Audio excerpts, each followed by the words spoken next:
Welcome guys, स्वागत है आपका हमारे चैनल मनी हब में। मनी हब में हम आपको शेयर मार्केट से रिलेटेड आपकी जितनी भी प्रॉब्लम्स हैं और आप सोच रहे होंगे कौन सा स्टॉक लूं, कौन सा स्टॉक ना लूं, ये स्टॉक कहीं बढ़ेगा या नहीं बढ़ेगा, ये बढ़ेगा तो क्यों बढ़ेगा, इस टाइप की आपकी जितनी भी प्रॉब्लम्स हैं, जितने भी आपके क्वेश्चन हैं, सबके बारे में बताएंगे। और कौन सी कंपनी के चांसेस हैं जो आने वाले टाइम में मल्टी बैगर्स बन सकती हैं। आजकल जो ट्रेंड चल रहा है, लोग आप बार आप भी देख ही रहे हैं यूट्यूब पे क्या हो रहा है। ये स्टॉक लीजिए, 50 पैसे वाला स्टॉक 500 रुपये हो जाएगा, 2 रुपये वाला स्टॉक इतने रुपए का हो जाएगा। मतलब ये सब अफवाह टाइप आप देख ही रहे होंगे। और काफ़ी लोगों के हमें फ़ोन आते रहते हैं, लोग कॉल्स करते हैं कि नहीं भाई हमने लिया, किसी की कॉल पे ले लिया या किसी तरह से ले लिया और स्टॉक में लॉस हो गया। सर, जब आप बिना रिसर्च किए, बिना किसी के समझे किसी के भी बोलने पर कोई स्टॉक ले लेते हो तो इस टाइप की प्रॉब्लम्स में फंसोगे ही फंसोगे। जो पहले ही स्टॉक कहीं 500 से, कोई 200 से, कोई 100 रुपये से टूट के 1 रुपये आ गया है, मतलब ये 100 गुना, 500 गुना स्टॉक टूटे हुए हैं, उनका बाउंस बैक करना बहुत मुश्किल हो जाता है। पेनी स्टॉक्स ये नहीं चलते हैं मिड कैप में, स्मॉल कैप में, और ये ट्रेड टू ट्रेड के काफ़ी शेयर्स होते हैं जो किसी बाद में जाके मल्टी बैगर बनते हैं। पर ये 99% शेयर्स के जो बहुत ज़्यादा टूट के नीचे आई जाते हैं, जो फंडामेंटली ख़राब होती हैं कंपनियां या कॉर्पोरेट गाइडलाइंस की जिनमें प्रॉब्लम होती हैं, तो उनके चांस होते हैं वो कंपनियां कम चलने के, मतलब वो धीरे धीरे ख़त्म हो जाती हैं। आज मैं आपको एक बता जा रहा हूँ छोटी कंपनी, क्योंकि काफ़ी लोगों का इंटरेस्ट होता है कि हम बड़ा शेयर नहीं लेना चाहते, जो कंपनी आने वाले टाइम में मल्टी बैगर्स बन सकती हैं उस टाइप के स्टॉक में इंटरेस्टेड होते हैं। 18 रुपये का ये स्टॉक है, एक्सपोर्ट का स्टॉक है, और मैं आपको पूरी डिटेल में इसकी जानकारी दूंगा, आपको क्यों लेना चाहिए इसको। आज की हमारी कंपनी है सुकमा एक्सपोर्ट लिमिटेड, सेल SCL, Sukma export limited. Mumbai based company है, एग्री कमोडिटीज़ में और ये विंड एनर्जी में, पॉलीपॉलीमर बैग्स में, इस टाइप के कई काफ़ी मतलब इसके इनके काम है, ट्रेडिंग में है ये। इनका जो मेन पार्ट है वो है एग्री कमोडिटीज़। रशिया और ये यूक्रेन की जंग के बाद जितने भी ये इंडिया बेस ये एक्सपोर्टर हैं, एग्री कमोडिटी इंपोर्टर एक्सपोर्टर हैं, इनका आने वाला टाइम बहुत अच्छा है, क्योंकि एग्री कमोडिटीज़ के रेट काफ़ी तेज़ी से बढ़ेंगे तो इनके प्रॉफिट्स मार्जिन भी काफ़ी तेज़ी से बढ़ेंगे। और दूसरे नंबर पे ये कंपनी अपने फील्ड में बहुत ही अच्छा कर रही है। इसका जो बेसिक EPS है इस साल का 2022 का वो 0.74 है, और इसका PE आ रहा है 24 रुपीज़ 24, और बुक वैल्यू 14 रुपये 89 पैसे के आसपास, नियर अबाउट 15 रुपये के आसपास बुक वैल्यू है, और आपको ये बुक वैल्यू के आसपास ही मिल रहा है। इस टाइप की कंपनी जो छोटी कंपनी है, एक्सपोर्ट में 2006 में IPO आया था इनका, और अभी ये ज़्यादा से ज़्यादा मतलब इसका जो रेट चल रहा है 18 रुपये चल रहा है, इसकी फेस वैल्यू 1 रुपये है। तो आइए सर, आज हम बताते हैं इसका फंडामेंटल। सबसे पहले तो फंडामेंटली ये क्यों लेना चाहिए।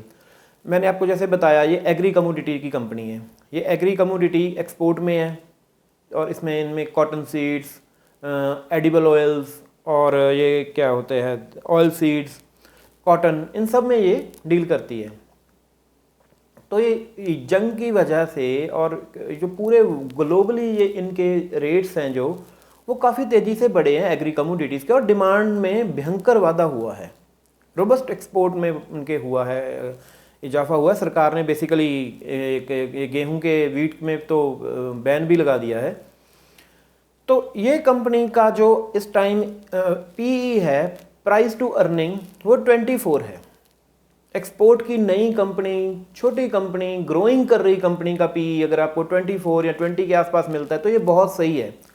प्राइस टू अर्निंग जो कि इंडस्ट्री का इसका नियर अबाउट 30 to 33 के आसपास है। और इसके अलावा ये जो इसकी डेट है, डेट इस पे 200 करोड़ का है, 500 करोड़ की एसेट्स के मुकाबले 200 करोड़ की लाइबिलिटी है।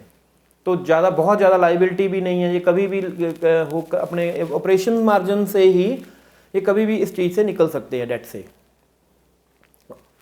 और आगे चलते हैं हम टेक्निकल्स में। आप ये देखिए मेरी स्क्रीन पे ये दिखा रहा हूँ मैं आपको इसका चार्ट। सबसे पहले जो हम इसका चार्ट देख रहे हैं, ये देख रहे हैं 1 ईयर का। 1 ईयर में ये अपने 1 ईयर हाई के आसपास है बिल्कुल। इसका 1 ईयर का हाई 20 रुपये लगा हुआ है, तो ये 18 रुपये 15 पैसे के आसपास ट्रेड कर रहा है।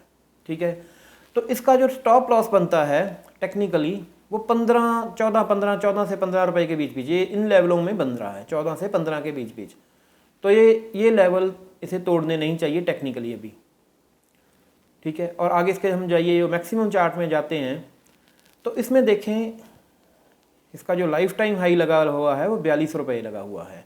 और यहाँ पे जो ये लेवल है 9.52 का, ये यानी कि आप 8.5 से 9.5 रुपये के बीच बीच एक लॉन्ग टर्म स्टॉप लॉस लेके चल सकते हैं, जो कि लंबा स्टॉप लॉस है।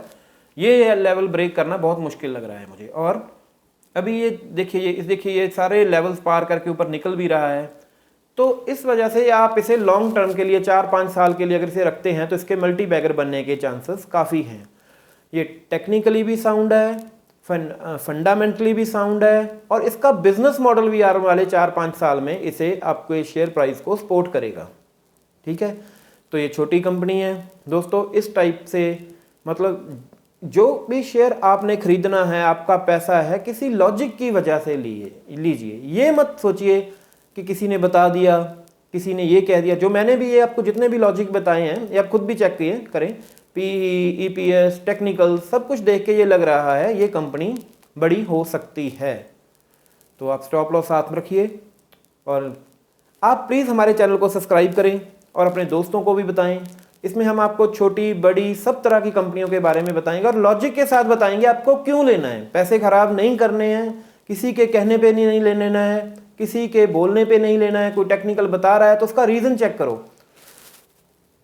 तो प्लीज़ हमारे चैनल को सब्सक्राइब करें। तो हम आपको हर मार्केट शुरू होने से पहले हम लाइव आते हैं और अपने कॉल्स पूरे डे की ट्रेडिंग के बारे में भी बताते हैं।